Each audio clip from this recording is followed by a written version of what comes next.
Asesinato a distancia, de Elena Petrovna Blavatsky. Producción y locución, Annie Sisi. Cierta mañana de 1867, una espantosa noticia conmovió a todo el oriente europeo. Miguel Obrenović, rey de Serbia, su tía Katinka o Catalina y la hija de esta habían sido asesinados en pleno día en el propio jardín de su palacio sin saberse quiénes fueron los asesinos. El príncipe estaba cosido materialmente a puñaladas y acribillado a tiros. La princesa Catalina tenía deshecha la cabeza a golpes y su joven hija agonizaba a consecuencia de sus heridas. Todas las circunstancias del terrible crimen causaron, como era natural, una excitación y una ansiedad general rayanas en la locura. Desde aquel instante cruel, de Bucarest hasta Trieste, así en el Imperio Austríaco como en todos los países dependientes del dudoso protectorado de Turquía, ningún aristócrata de sangre ni príncipe se creyó seguro y se extendió doquiera el rumor de que aquel crimen político había sido ejecutado por Cherno Gergely, o sea, por el príncipe Kara-Georgevich. Numerosos inocentes fueron encarcelados, mientras que, como suele suceder siempre, lograron escapar los verdaderos regicidas. Un niño, muy amado en Serbia, próximo pariente de las víctimas, fue sacado de un colegio parisiense, conducido con toda pompa a Belgrado y coronado como rey de Serbia bajo el nombre de Hospodar. Dado lo que son en todos los pueblos las pasiones políticas, la tragedia de Belgrado se olvidó, borrándose con ello las rivalidades y odios que ella despertara. Pero había una anciana matrona serbia, ligada por los más íntimos afectos a la familia de los Obrenović, y que, como Raquel, no se avenía fácilmente a consolarse con la muerte de los suyos. Proclamado el joven Obrenović, sobrino que era del príncipe asesinado, la matrona misteriosa vendió su patrimonio y desapareció de la vista de todos, no sin jurar antes, sobre la tumba de las víctimas, que las vengaría. Quien escribe esta verídica historia había pasado unos días en Belgrado 3 meses antes de cometerse el crimen, y conocía a la princesa Katinka, que era una criatura muelle, abúlica, pero llena de bondad, y una perfecta parisina por su excelente trato y educación. En cuanto a los personajes que figuran en esta narración, como aún viven, ocultaré sus nombres bajo sus iniciales. La anciana serbia, aquella de nuestro relato, que de tal manera había jurado venganza, salía muy poco de su casa, ni aun para visitar de tarde en tarde a su amiga, la princesa Katinka. Lánguidamente reclinada sobre tapices y orientales almohadones, y ataviada con el típico vestido nacional, recordaba la propia Sibila de Cumas en sus días de tranquilo reposo y alejamiento del mundo. Cierto que se contaban extrañas historias acerca de los conocimientos ocultos de aquella mujer solitaria, circulando entre los huéspedes reunidos alrededor del hogar de nuestra modesta posada, relatos aterradores, capaces de poner los pelos de punta al más valiente.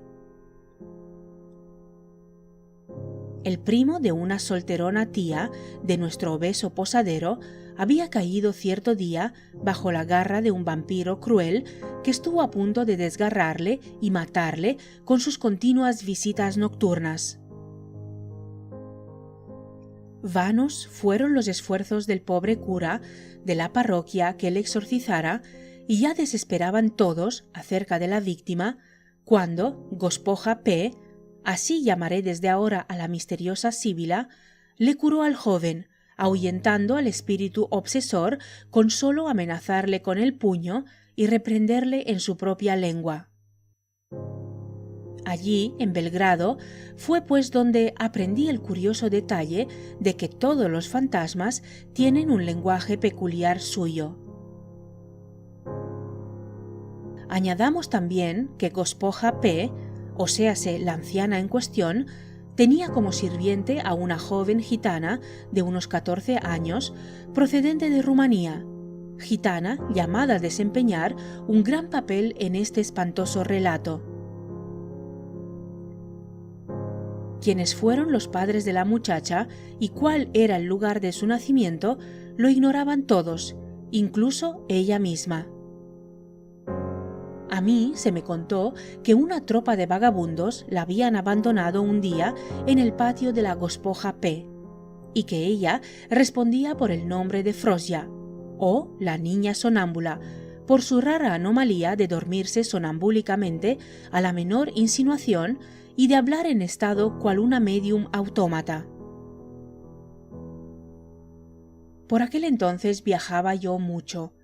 10 y 8 meses después del asesinato del príncipe serbio, recorría la pintoresca comarca italiana de Banat en un carricoche de mi propiedad, para el que iba alquilando sucesivamente caballo en las localidades que visitaba. Cierto día de mi peregrinación, extasiada con la contemplación de las bellezas del paisaje, estuve a punto de atropellar, distraída, a un anciano sabio francés, quien, como yo, recorría, aunque a pie, aquellos lugares. Simpatizamos ambos y, sin ceremonias enfadosas, aceptó el puesto que yo le ofrecí de buena voluntad a mi lado, un modesto asiento de heno en mi carro de constante traqueteo. El nombre del científico francés era célebre en las sociedades consagradas a los estudios del magnetismo y sus similares como uno de los mejores discípulos de Dupotet. «¡Cuánto me alegro de nuestro encuentro!», me dijo mi sabio compañero en el curso de nuestra científica conversación. En esta solitaria tebaida deliciosa he encontrado un sujeto sensitivo, una muchacha de lo más notable que darse puede. Es una maravilla, y por su mediación tratamos esta noche, con su familia, de descubrir mediante sus dotes clarividentes el misterio que rodea a cierto asesinato. «¿De quién se trata?», pregunté curiosa. «De una gitanilla rumana, quien parece se ha criado entre la familia del príncipe de Serbia, aquel príncipe que ya no existe, porque pronto hará 2 años que fue asesinado del modo más diable! Tened cuidado, que nos vamos a despeñar por ese precipicio», se interrumpió a sí propio el francés, arrebatándome las riendas del caballo. «¿Acaso el príncipe Obrenovich?», exclamé alarmadísima. «El mismo. Y como os digo», continuó el francés, «pienso llegar junto a la aldea esta misma noche para ultimar allí una serie de sesiones de magnetismo, desarrollando con dicho fin una de las más admirables manifestaciones que yacen ocultas en el fondo de nuestro espíritu. Si os prestáis a acompañarme, podréis servir de intérprete, puesto que aquella familia no habla el francés». A mí, con aquello, no me cabía la menor duda de que se trataba de Frosja, y de que Gospoja P. la acompañaría, como así resultó bien pronto. Caía la tarde y llegábamos a la falda de una montaña, Le Vieux Château, como el buen francés dio en llamarla. En uno de aquellos sombríos albergues de la poética falda nos detuvimos, sentándonos en un rústico banco de la entrada. Mientras que mi compañero de viaje cuidaba galantemente de mi caballo, vi sobre un inseguro puentecillo de la torrentera vecina la figura espectral, pálida y alta de mi antigua amiga Gospoja P., quien no pareció mostrar sorpresa alguna por ello. Al llegar a mí, me saludó con el triple beso en ambas mejillas, característico de Serbia, y me condujo cariñosamente a su choza de hiedra, donde, reclinada en una alfombrilla sobre la hierba y con la espalda contra la pared, reconocí a la joven Frosja. Frosia vestía el clásico traje valaco, una especie de turbante de gasa con cintas y doradas medallitas, camisa blanca de mangas abiertas y falda de chillones colores.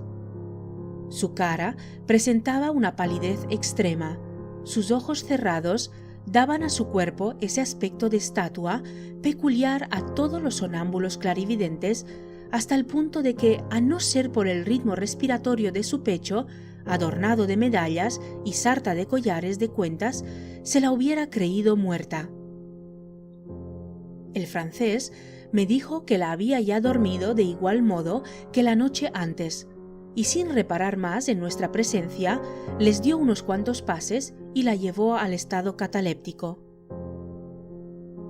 Cerróla después, uno por uno, los dedos de la derecha, salvo el índice, con el cual la hizo señalar a la estrella de la tarde que lucía esplendorosa en el inmenso azul del cielo. Siguió así, regulando los pases magnéticos y manejando los invisibles pero poderosos fluidos de Frosia como un hábil pintor que da los últimos toques a su cuadro. En aquel momento, la anciana le detuvo y le dijo en voz baja: «Esperad a las 9, a que se oculte el hermoso lucero. Los Burdalakis vagan en derredor y pueden contrarrestar nuestra influencia». «¿Qué es lo que decís?», opuso contrariado el magnetizador. Yo le expliqué a este entonces qué eran en Oriente los Burdalakis y su perniciosa intervención tan temida por la anciana.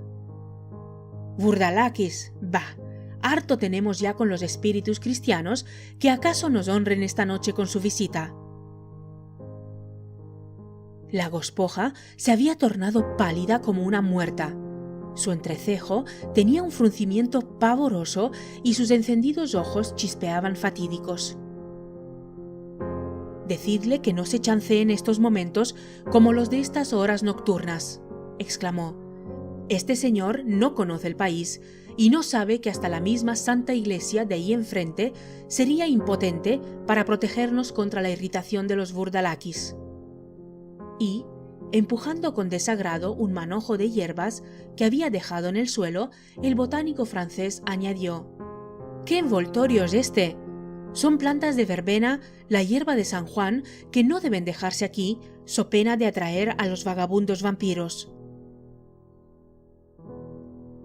La noche había ya extendido su manto por completo y la luna, con su luz plateada de fantasmagóricos tintes, realzaba el misterioso ámbito del paisaje en una de aquellas placideces del Banat que resultaban tan hermosas, casi córnolas de Oriente.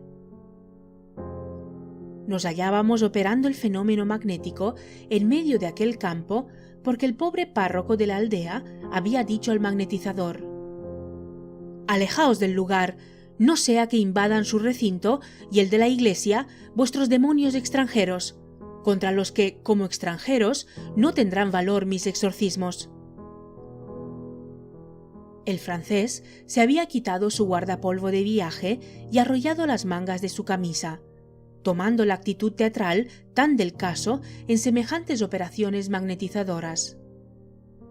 Bajo sus dedos nerviosos, el flujo parecía resplandecer como luces fosfóricas. Frosia, cara a cara de la luna, nos dejaba ver todos sus movimientos convulsivos, cual si de día fuese. Grandes goterones de sudor surgían de su frente, resbalando por sus demacradas mejillas. Seguidamente, la muchacha inició un lento vaivén de inquietud y comenzó a entonar una salmodia extraña, cuyas notas y palabras recogía ávida gospoja, transformada en la estatua de la atención, con su dedo huesoso en los labios. Los ojos saltándose de sus órbitas, su cuerpo inerte y una actitud de ansiedad indescriptible, formando con la joven Frosia un contraste digno de ser inmortalizado en un cuadro. Además, la escena toda, que empezó seguidamente a desarrollarse, era harto digna de cualquiera de las más trágicas de Macbeth. La infeliz muchacha, retorciéndose atormentada bajo los tan invisibles, cornopoderosos fluidos que sobre ella descargaba su tiránico magnetizador, y de otro lado la vieja matrona, obsesionada por su sed ardiente de venganza y esperando oír pronunciar, al fin, de un momento a otro, el nombre del asesino de su amado príncipe serbio. Hasta el omnipotente magnetizador francés parecía transfigurado, erizada eléctricamente su nívea y rizada cabellera y agigantada de un modo increíble su tosca y pequeña estatura. No había pues allí engaño ni teatralidad, sino una de las más estupendas y aterradoras experiencias de magnetismo nativo, bien por encima de los más altos conocimientos ocultistas del que la había provocado inconscientemente. Súbito, como movida por un resorte y un poder sobrenatural, Frosja se puso en pie. No aguardaba más para lanzarse hacia lo desconocido cual un autómata, que a recibir las órdenes del que en aquellos instantes era su omnímodo dueño. Este, entonces, tomó solemnemente la mano de la gospoja y colocándola sobre la de la sonámbula, ordenó a esta última que obedeciese a aquella. «¿Qué es lo que ves, hija mía?», murmuró ansiosamente la señora Servia. «¿Puede acaso tu espíritu dar con los asesinos de nuestro príncipe y decirme sus nombres?» «Busca, pues, solícita, lo que la señora te manda», ordenó a su vez con firmeza el magnetizador. «Ya estoy en camino», exclamó débilmente la chiquilla con vocecita que más que de sus labios parecía salir de su doble y a corta distancia. Imposible describir con acierto lo que en este momento aconteció. Algo así como una nube blanquecina e informe se fue condensando al lado de Frosja, envolviéndola primero con su azulada y metálica luz y destacándose claramente después a su lado con cárdenos, cloróticos destellos de relámpago, cual un cuerpo nuevo y brillante junto a su cuerpo material. Para separarse de este al fin, coherente, semisólido, y después de flotar unos segundos sobre el espacio, lanzarse raudo y silencioso hacia el riachuelo, desapareciendo al fin corriente abajo en la lontananza, confundido con los rayos de la luna, cual jirón de niebla deshecho en noche otoñal. No hay que añadir que la escena tenía absorbida todas mis potencias bajo un sopor de ensueño misterioso. Veía, en efecto, desarrollarse ante mis ojos espantados nada menos que la evocación de los Chinleca de Oriente. Dupotet tenía razón al afirmar, Corno lo hizo, que el magnetismo occidental no es sino la magia consciente de los antiguos, y el espiritismo el inconsciente efecto de la misma magia sobre ciertos organismos neurasténicos. Conviene añadir que no bien el vaporoso doble astral de la joven se había desprendido de su cuerpo físico, la pérfida gospoja, con su veloz movimiento de la mano que tenía libre, había sacado de debajo de su abrigo y colocado en el seno de la magnetizada un pequeño estilete o puñal, todo con tal rapidez que ni el mismo magnetizador se dio cuenta de ello, según me dijo luego.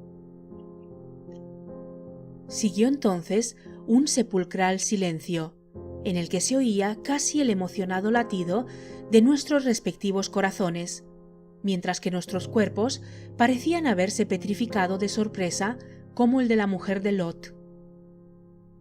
Más a poco, la sonámbula lanzó un estridente grito que conmovió los ecos de la montaña, al par que se inclinaba hacia adelante. Empuñado, el huido estilete comenzó a esgrimirle con saña a diestro y siniestro en su alrededor con la más salvaje sonrisa de la venganza satisfecha, en aquellos sus enemigos imaginarios, y lanzando espuma por la boca al par que pronunciaba varias veces, entre incoherentes exclamaciones guturales, 2 vulgares nombres cristianos de hombre. El magnetizador, al ver aquello, se había aterrado de tal forma que en vez de descargar de fluidos a la sonámbula, en aquella escena de angustia, la cargaba más y más de ellos, vigorizándola. «¡Desgraciado, deteneos!», le grité exasperada. «¡La vais a matar, si es que ella no llega a mataros!». El imprudente magnetizador, sin darse cuenta, había despertado, a no dudarlo, sutiles fuerzas o entidades de la naturaleza oculta sobre las que carecía de todo poder. La sonámbula misma, en su paroxismo homicida, le asestó con saña una tremenda puñalada que él pudo evitar dando oblicuamente un gran salto, pero no sin que recibiera un rasguño de consideración en el brazo derecho. Aterrado así, el infeliz francés trepó con la agilidad de un gato perseguido al muro del vecino, en el que se puso a cabalgar a horcajadas, al par que, temblando aún de miedo, alcanzó a reunir los restos de su deshecha voluntad para lograr que, al fin, soltase la muchacha el arma y quedase paralizada. «¿Qué habéis hecho, desgraciada?», gritó entonces a Frosja el magnetizador en su nativa lengua francesa.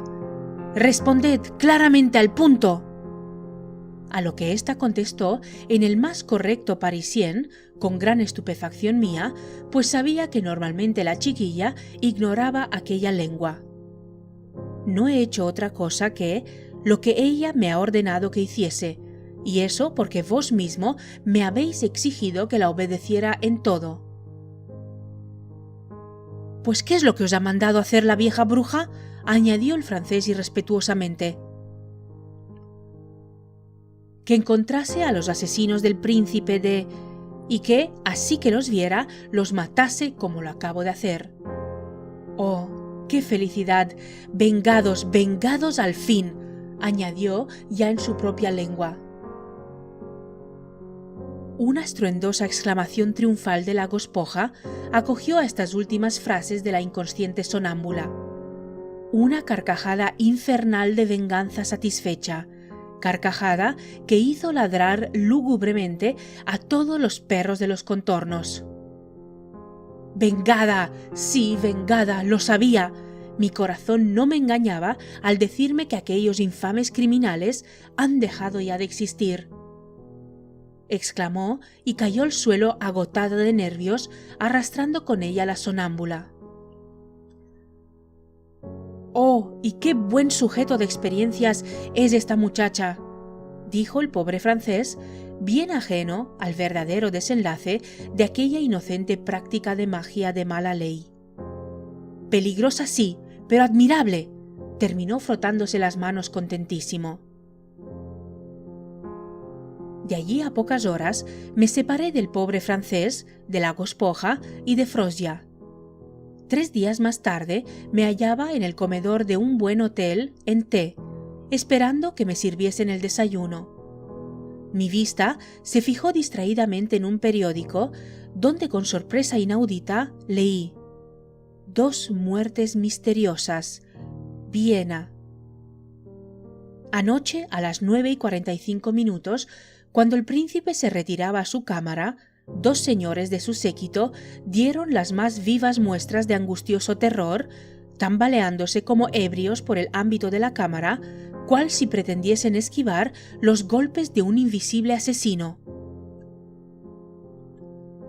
Incapacitados de prestar atención a las preguntas del príncipe y del resto de los circunstantes, cayeron prontamente en el suelo en medio de una extraña agonía. Sus cuerpos no mostraban señal alguna de heridas ni de apoplejía, y sí solo en la piel unas manchas grandes y negruzcas, cual de unas absurdas puñaladas que hubiesen desgarrado las carnes sin tocar la epidermis. La autopsia ha mostrado en aquellas heridas llenas de sangre coagulada la huella de un instrumento punzante, un puñal o la punta de una espada.